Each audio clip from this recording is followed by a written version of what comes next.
na nga namin i-assemble at ilagay yung mga bedsheet ni baby dito sa crib niya. So, ready na tayo, baby. Pwede ka nang lumabas, baby. Hey, mga moms! Today is Saturday. So, holiday kasi, di ba, kahapon walang pasok. So, ngayon i-assemble natin yung crib ni baby.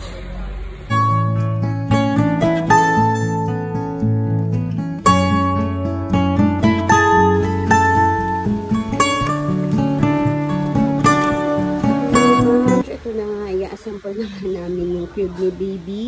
Nabili pa namin to last July. Ngayon pa lang namin siya i-assemble. So, this is from Lily and Tucker. So far, chinek ko naman siya. Wala namang damage. Hindi ko pa totally na-check lahat. Pero, makinis naman lahat ng mga kahoy. Ayan.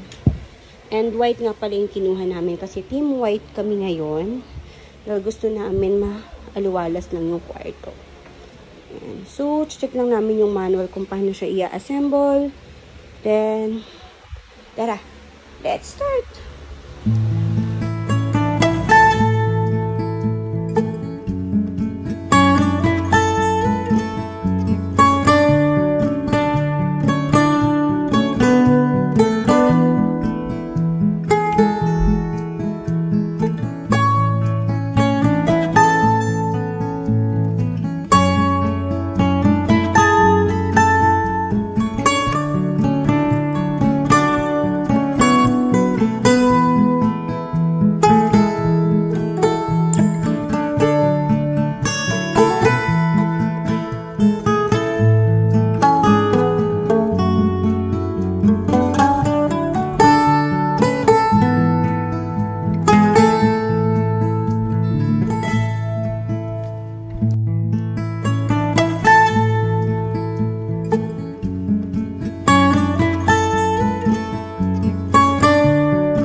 So, hello mga moms! Naghahanap ka ba ng natural nursery cleaner? Ayan, meron si Tiny Bud. So, ito ngayon gagamitin natin na panlinis ng crib ni baby since na-assemble na namin yung crib niya. Tapos, for the cloth na pangpupunas ko, nabili ko lang din yan sa TikTok. Naka-buy one, get one yan mga moms. Kaya sobrang sulit. Tapos, ito yung Safely Cleans niya for cribs, toys, floors, car seats, high chairs, play mats. And so, sobrang dami. Tapos, ito.